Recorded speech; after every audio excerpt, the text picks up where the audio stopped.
Librairie à Stendhal. Les rencontres de la librairie française de Rome. Alors, on reçoit à la librairie Hans Limon pour ses dernières publications dans La Nuit de Coltès, Poéticide, qui sont respectivement sorties chez les éditions des Cygnes et Quidam éditeurs.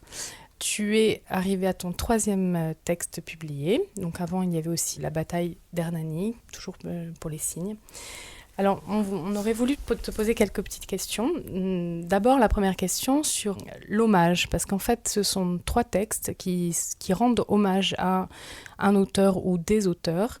Et on avait envie de savoir ce désir d'écriture destiné à quelqu'un en forme d'hommage, d'où ça vient ? J'avais une réponse toute préparée et en fait, je me suis baladé quasiment toute la journée dans les rues de Rome et une autre réponse m'est venue. En fait, dans les rues de Rome, à chaque coin de rue quasiment, on a une œuvre d'art, on a un monument, on a une colonne et on est émerveillé. Et c'est un peu ce qu'Aristote dit de la philosophie. Il dit, la philosophie commence avec l'étonnement. Et l'étonnement, c'est ce qui pousse à la réflexion et c'est aussi ce qui peut pousser à l'écriture. Quand j'ai découvert Victor Hugo, la première fois que j'ai lu Victor Hugo, j'ai été émerveillé. La première fois que j'ai lu Rimbaud aussi. La première fois que j'ai lu Coltès, ça s'est assez mal passé. Puis la deuxième fois que je l'ai repris, quelques années plus tard, j'ai été aussi, non pas émerveillé, mais bouleversé. Et la forme de l'hommage, elle est un peu involontaire. Disons que lorsque j'ai été confronté à ces livres-là, alors Victor Hugo, ça a été d'abord sa poésie, ensuite ses romans, ensuite son théâtre, et puis ensuite ses récits de voyage, ses articles, et même ses poèmes, ses rébus, quand il avait 12 ans, en alexandrin. J'ai lu à peu près tout ce qu'il y avait de lui, même sa prose philosophique.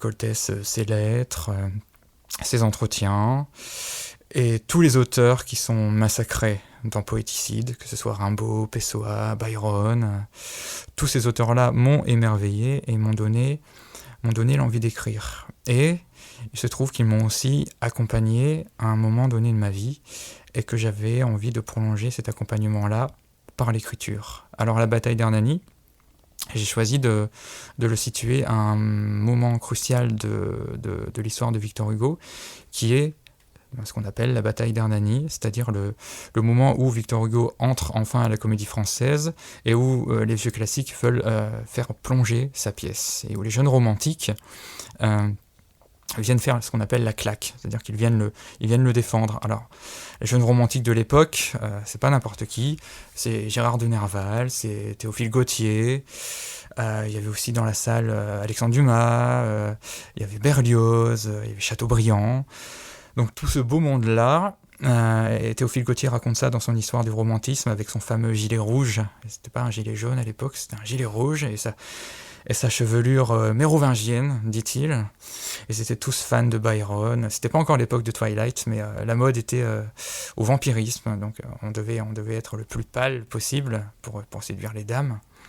Et donc toute cette jeunesse-là, qui donnait sa vie pour l'art, était venue défendre Hugo. Et je trouve que c'était merveilleux, parce que tous ce qu'on appelle les rapins, c'est-à-dire les apprentis peintres, tous les apprentis poètes, tout cela, même au mépris de ce que leur disaient leurs parents, sont allés défendre Hugo et combattre les classiques qui, eux, évidemment, défendaient les auteurs de l'époque, les auteurs classiques, parce que Hugo voulait casser un peu les règles, casser l'alexandrin, le rythme, la prosodie, etc. Donc c'est un peu par une nostalgie d'un temps que je n'ai pas connu que j'ai voulu reconstituer ça, et aussi parce que Hugo m'a accompagné comme presque figure paternelle à une époque, et tout simplement parce qu'il y a une sorte de souffle dans son écriture qui m'a toujours transporté. Après, Poéticide, c'est une sorte de... J'emploie l'expression d'hommage collatéral, un hommage collatéral. Je crée le personnage d'un jeune homme, vieil homme qui va tuer les figures qu'en fait j'adore, Rimbaud, je citais Pessoa tout à l'heure, et Victor Hugo, que je noie comme ça Léopoldine, pour être cruel comme il faut. Parce que en fait, je me rends compte que de plus en plus, en écrivant ces textes-là, j'ai essayé d'arranger des rencontres avec des gens que je n'ai pas connus et que j'aurais voulu connaître. Et aussi donner le goût... En fait, c'est ce que dit bêtement Julien Gracq dans En lisant, en écrivant. Et pour moi, la critique, c'est comme croiser une belle femme dans la rue. Je n'ai pas besoin de savoir d'où elle vient, quand elle est née. Je n'ai besoin que de l'approbation ou du jugement parallèle d'un tiers bien-disant, dit-il. C'est un peu ça. J'ai envie que celui qui me lit, celui ou celle qui me lit, soit dans le même état que celui dans lequel j'ai été en lisant ces auteurs-là. Et bien entendu, celui ou celle qui lira Poéticide se doute bien que je ne les tue pas pour de vrai. D'une part, ils sont déjà morts, et que d'autre part, je ne les tue pas parce que je les déteste, mais bien au contraire parce que je les adore. Et enfin, Coltès, c'est tout autre chose. Il y a une histoire quasi de fraternité là-dedans, et c'est pour ça aussi, c'est la raison pour laquelle je tenais à ce que François Coltès soit mentionné, et qu'il a écrit un petit texte d'introduction, un magnifique texte d'introduction, et tout simplement parce que Coltès, je pense que c'est l'auteur qui m'a le plus bouleversé à la lecture, parce que j'y trouve tout. Mais ça, on y reviendra après. Et dans La Nuit de Coltès, c'est une sorte de biographie théâtrale, où il y a un peu de poésie aussi, mais ça aussi, on y reviendra après. Et l'hommage, ici, il est vraiment involontaire, dans le sens où je ne pouvais physiquement et intellectuellement pas faire autrement. Et j'ai été tellement émerveillé par toute son écriture, qu'en ayant fini de lire tout ce qu'il avait écrit, et dit, et qui a été écrit, j'ai eu envie de prolonger un petit peu plus la rencontre entre lui et moi. Et donc, j'ai écrit, et je l'ai écrit en train de rencontrer ses influences, ses personnages, et en faisant cela, je l'ai rencontré moi-même. Est-ce qu'on peut aborder la forme d'écriture particulière que tu utilises, qui est une forme hybride entre la poésie et le théâtre ? Une forme hybride, poésie-théâtre, et puis dans Poéticide, il y a de la prose aussi. Ça commence quasiment comme un roman. Je me souviens, c'est ruine entre les ruines. Voilà, c'est le tout début, c'est je prends là, hop, tous les crever, tous les rayés, ruine au milieu des ruines, il n'en revient toujours pas, etc., etc. Disons, je ne me pose pas le dernier poète, qui n'est pas un poète et que je tue, dans Poéticide, c'est Marcel Moreau, c'est un écrivain belge qui a écrit plus d'une 50aine de textes. Je suis allé le voir un jour chez lui, il m'a dit la littérature, ça n'est pas un cours de littérature. Il m'a dit aussi, il a rajouté aussi, c'est pourquoi parfois les professeurs de littérature font de mauvais écrivains. Alors je ne prétends pas être un bon ni un mauvais écrivain, ni même un écrivain, je suis un écrivain. Voilà, parfois j'écris, alors parfois c'est mauvais, parfois ça peut être très mauvais, je laisse les autres juger, mais c'est l'objet qui appelle la forme. La bataille d'Hernani, c'est du théâtre, mais il se trouve que tous les personnages représentés dans cette pièce sont aussi des poètes, et que je ne pouvais pas faire autrement que de leur faire dire et lire de la poésie. Et Hugo, voilà, si on demande qui est poète, un poète français, même les élèves qui ne lisent pas beaucoup de poésie vont dire Victor Hugo. Et quand je suis allé dans un lycée du nord de la France pour faire le printemps des poètes, quel poète vous connaissez ? Ils m'ont tous répondu Victor Hugo. Qu'on l'aime ou qu'on l'aime pas, qu'on dise il en fait trop, c'est Victor Hugo. Et même Jacques Bonafé, avec lequel j'ai lancé Coltès il n'y a pas longtemps, j'ai lancé Coltès, dans La Nuit de Coltès, on s'entend, il dit, on peut ne pas aimer Victor Hugo, mais rien que pour travailler le souffle, c'est bien de lire Victor Hugo, la légende des siècles, voilà. Et donc cette forme hybride, elle vient du fait que donc, c'est l'objet qui appelle la forme. La bataille d'Hernani, donc ce sont des poètes, et ce sont des poètes qui ont tous fait du théâtre. Même Gérard de Nerval. Gérard de Nerval, pardon, il a adapté par exemple l'un des premiers romans de Victor Hugo, Anne d'Islande. Il en a fait une adaptation théâtrale. Théophile Gautier a fait du théâtre aussi. Voilà. Pour ce qui est de Poéticide, c'est l'histoire d'un homme qui s'en va tuer les figures de poètes. Et pour organiser des rencontres avec ces poètes-là, il fallait que je leur parle directement. Et donc il fallait la forme du dialogue, et du dialogue du style, enfin plus que du style direct ou du style indirect libre, il fallait que je les harangue. Et donc la meilleure façon de rencontrer quelqu'un à travers l'écrit, c'est encore le théâtre, la confrontation directe. Et c'est la réalisation quasiment d'un fantasme. Donc évidemment le personnage du Poéticide c'est un peu beaucoup moi, et le théâtre aussi c'est la forme quasi première que je maîtrise. Quand j'ai commencé à écrire, c'était le théâtre. C'est pour du théâtre que j'écrivais. Et dans La Nuit de Coltès, Tout simplement, c'est parce que Coltès, on le connaît avant tout et surtout pour le théâtre, alors qu'il a quand même écrit un roman, il a commencé à en écrire un deuxième, il a écrit un scénario, il en a écrit un deuxième qu'il a jeté. Et que voilà, j'avais pas la prétention, mais j'avais envie d'écrire une pièce dans laquelle lui-même soit en dialogue avec moi et en dialogue direct avec son œuvre. Et j'avais employé cette expression-là de donner une cartographie de son cerveau. Donc tout ça ne pouvait pas être possible autrement que par soit la forme du dialogue, soit la forme poétique. Et il se trouve que lorsqu'on regarde les lettres du petit Coltès, il adorait Hugo, il adorait Rimbaud, et il a lui-même écrit de la poésie. Est-ce que tu n'as pas peur de perdre les lecteurs avec toutes les références que tu insères dans ton écriture ?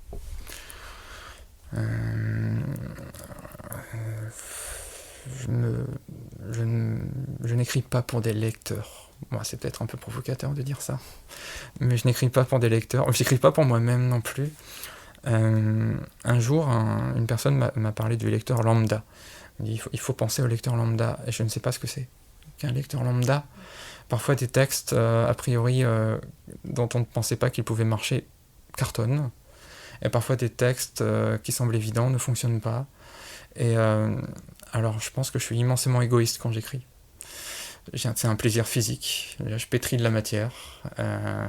Et je pense que je ne pense pas à un lecteur lambda, mais je pense à un lecteur fictif. Je me représente quelqu'un qui va recevoir mon texte. Pas un lecteur idéal non plus. Le lecteur idéal, c'est pas la peine d'y songer. Mais on écrit pour quelqu'un. Que ce soit nous-mêmes projetés ou un public supposé, on écrit pour quelqu'un. Mais alors un lecteur lambda ou écrire pour le grand public, dans ce cas-là on écrit un roman avec des ficelles très simples, un système de narration très simple aussi, avec que de la prose, une introduction, un nœud, un dénouement, et puis voilà, c'est très simple. J'aime bien, alors à toute proportion gardée, attention, j'aime bien,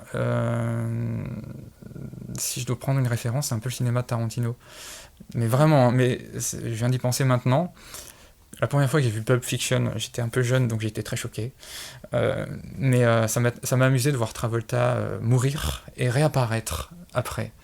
Et je trouvais ça brillantissime. Et je le fais involontairement, toute proportion gardée bien évidemment, dans mes textes aussi. Je pense que je suis... c'est pas par fainéantisme, mais je pense qu'il faut être un petit peu exigeant avec le lecteur. Et je n'aime pas le prendre par la main et lui dire voilà, je suis tel personnage, non.